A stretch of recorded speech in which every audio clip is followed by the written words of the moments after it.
हर सुबह दुनिया भर में लाखों लोग अपने दिन की शुरुआत करते हैं एक स्टारबक्स कॉफी के साथ, जिसका प्राइस होता है 400 रुपए या $5 के समान। हर स्टारबक्स कप के पीछे छुपा है एक ऐसा फाइनेंशियल मॉडल जहां कॉफी बेचना सिर्फ एक बहाना है। 1987 में शुल्ट्ज ने स्टारबक्स को $3.8 मिलियन में एक्वायर किया। उस वक्त सिर्फ 11 स्टोर्स थे। आज कंपनी के पास 80 कंट्रीज में 38,000 से भी ज्यादा स्टोर्स हैं। और 2001 में स्टारबक्स ने लॉन्च किया स्टारबक्स कार्ड।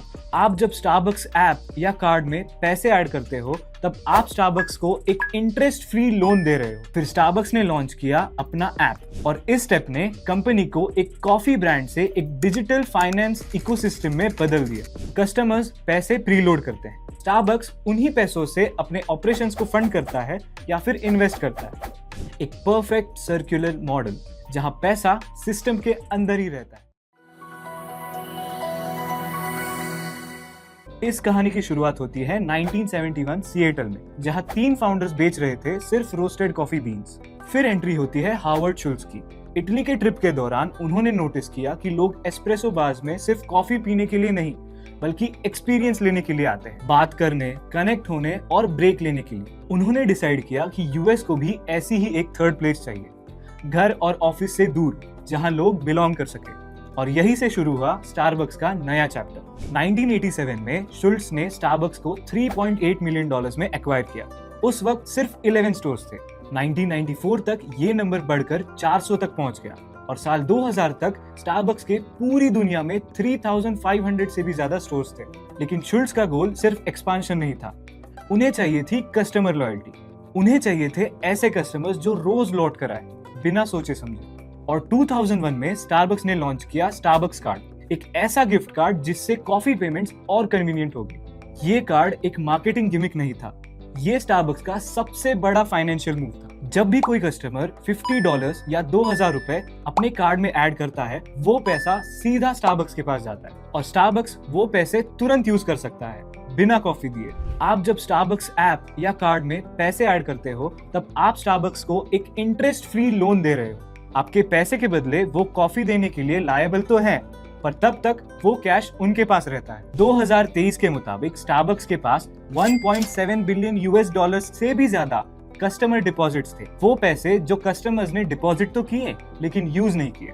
ये अमाउंट कई छोटी यूएस बैंक्स के डिपॉजिट से भी ज्यादा थे। और सबसे इंटरेस्टिंग बात, स्टारबक्स इस पे कोई इंटरेस्ट नहीं देता था। इस प्रीपेड बैलेंस को बिजनेस टर्म्स में फ्लोट कहते हैं और स्टारबक्स इस फंड का यूज करता है अपने ऑपरेशंस, एक्सपांशंस और इन्वेस्टमेंट्स को फ्यूल करने के लिए, वो भी बैंक से बिना लोन लिए। लेकिन स्टोरी यहाँ खत्म नहीं होती। सब लोग अपने कार्ड्स का पूरा बैलेंस यूज नहीं करते। कुछ लोग उन्हें खो देते हैं और कुछ लोगों के बैलेंस छोटी अमाउंट में रह जाते हैं। इस अनयूज्ड बैलेंस को कहते हैं ब्रेकेज। 2022 में स्टारबक्स ने इसी ब्रेकेज के साथ $155 मिलियन का प्रॉफिट रजिस्टर किया। ये वो पैसा था जिसके बदले उन्हें कॉफी देने की भी जरूरत नहीं पड़ी। फिर स्टारबक्स ने लॉन्च किया अपना ऐप और इस स्टेप ने कंपनी को एक कॉफी ब्रांड से एक डिजिटल फाइनेंस इकोसिस्टम में बदल दिया। 2020 तक स्टारबक्स के पास सिर्फ यूएस में 30 मिलियन यूजर्स थे। 2023 तक उनके 60% ट्रांजैक्शंस स्टारबक्स रिवॉर्ड्स प्रोग्राम के साथ हो रहे थे। इस ऐप ने उन्हें एक और सुपर पावर दी, डेटा। हर ऑर्डर, हर प्रेफरेंस, हर विजिट उन्हें कस्टमर बिहेवियर का एग्जैक्ट स्नैपशॉट देता था। उन्हें पता होता है कि किस प्राइस पर डिमांड बढ़ती है, किस दिन कौन सी ड्रिंक बिकती है और किस प्रोडक्ट को मार्केट करना चाहिए। ये डेटा उनके लिए फाइनेंशियल और बिहेवियरल गोल्ड माइन बन गया। और सबसे बड़ा एडवांटेज, ये फ्लोट उनके एक्सपांशन के लिए एक नेचुरल फंडिंग सोर्स बन गया। यानी कस्टमर्स के पैसे से ही उन्होंने अपना एम्पायर बनाया, ना डेट ना इंटरेस्ट। सोचिए, 2023 तक कस्टमर के प्रीपेड बैलेंसेस और गिफ्ट कार्ड्स स्टारबक्स को देते हैं 1.8 बिलियन से भी ज्यादा का फ्लोट। यह पैसा उनके शॉर्ट टर्म बोरिंग से 30% से भी ज्यादा का स्पेस कवर करता है। आज कंपनी के पास 80 कंट्रीज में 38,000 से भी ज्यादा स्टोर्स हैं और हर क्वार्टर में उनका ऑपरेटिंग कैश फ्लो $3 बिलियन से भी ज्यादा होता है, जिसका एक मेजर हिस्सा प्रीपेड बैलेंसेस से आता है। कस्टमर्स पैसे प्रीलोड करते हैं, स्टारबक्स उन्हीं पैसों से अपने ऑपरेशंस को फंड करता है या फिर इन्वेस्ट करता है।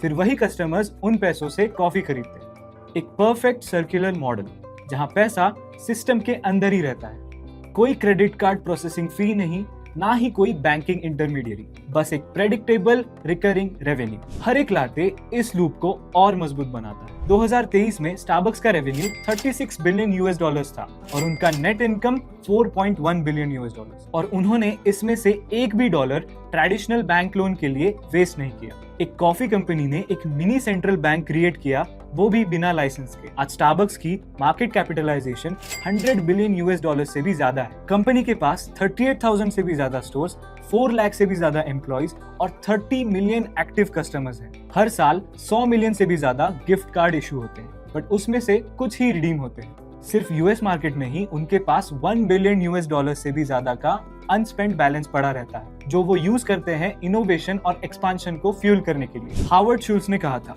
We are not the coffee business serving people, we are the people business serving coffee. लेकिन आज एक और लाइन सूट करती है, we are in the money business serving coffee.